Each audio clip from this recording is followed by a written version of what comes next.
Hi, I'm Vinh and I'm one half of Apartment 417.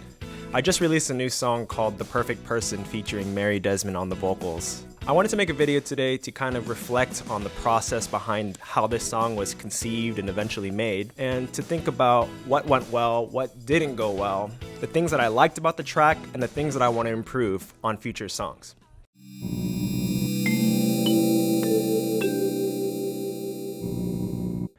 Even though I've been playing music for over 10 years, I've only been writing songs for the last year. I started in August of 2019. And so every song that I write is a new lesson on how to approach songwriting.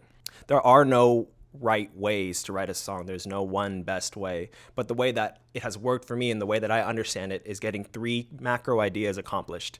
And that involves writing the instruments, the melody, and the lyrics. I find that a song usually starts from one of these ideas. Some songs I'll start by just writing the words. In the case of this song, it started as a guitar line that I was just kind of noodling, and eventually I just kept playing it over and over and over again until the idea started to stick. And the rest of the song was kind of written around this one idea that I thought could potentially be a song. So let me play it for you after I put this microphone on a stand. That's better. So here is the logic track in which The Perfect Person was made. Here is the guitar part in which the whole song was kind of built around.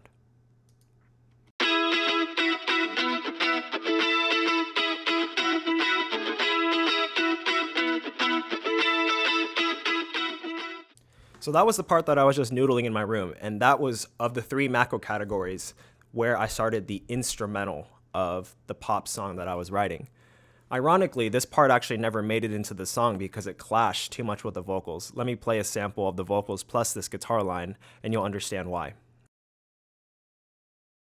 I want you to love me for me, not the perfect person. I want you to love me for me, not the perfect person.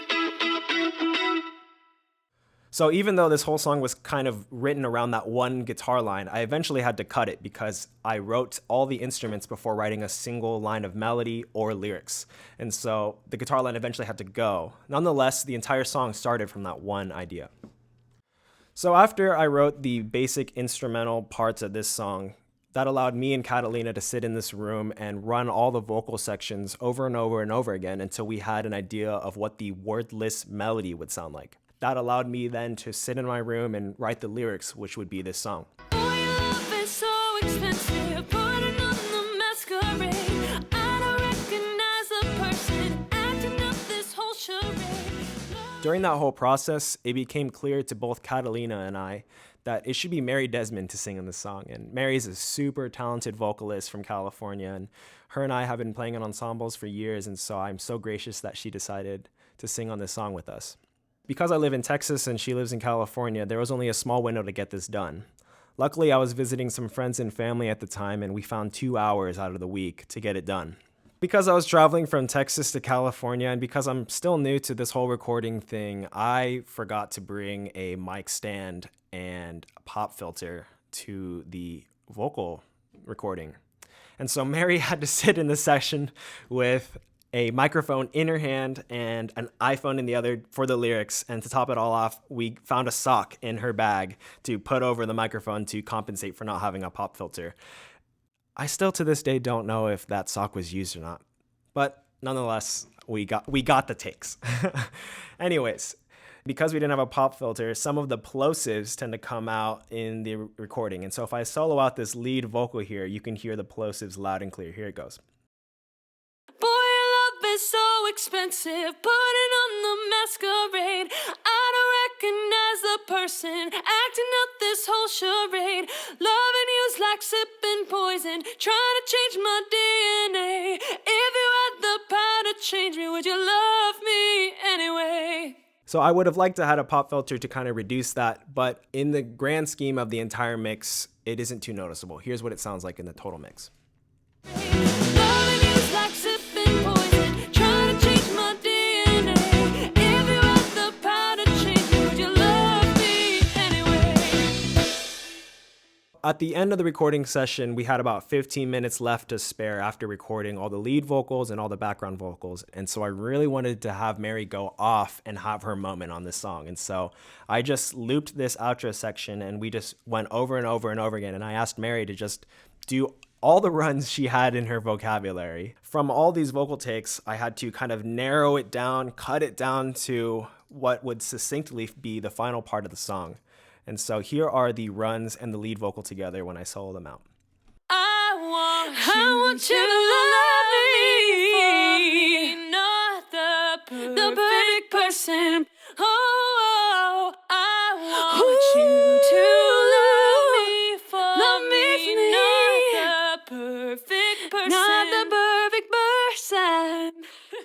Such amazing work, and I was just so impressed at the end of that session. Something that I really liked is the relationship between the strong beats and the space between those beats. Listen to the relationship between the kick drum and the bass and the space between those beats. I want you to love me for me, not the perfect person. I want you to love me for me, not the perfect person. Along with the kick drum and the bass drum, I recorded the other guitars and synthesizers to also reflect that openness. I'll just play a short section here.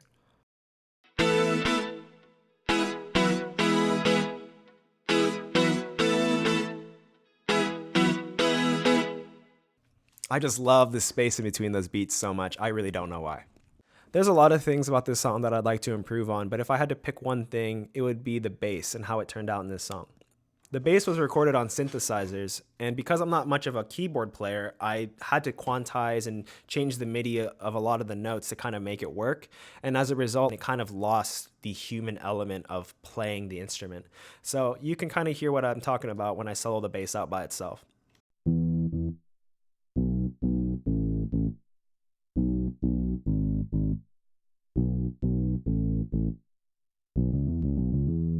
So in future mixes, I'm definitely going to spend a lot more time kind of practicing out the bass parts to kind of nail it and make it sound like a human's actually playing the instrument.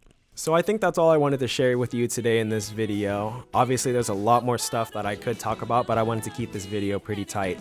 If you haven't got a chance to listen to the song yet, it's streaming everywhere, and I would so appreciate it if you listen to it, and if you like it, share it with your friends and family. Chris and I really love the feedback that we've been getting in our videos, and we appreciate all the nice comments that you've been leaving, and we just love making those videos so much, and so thank you so much for watching and supporting us. We hope to see you in the next video.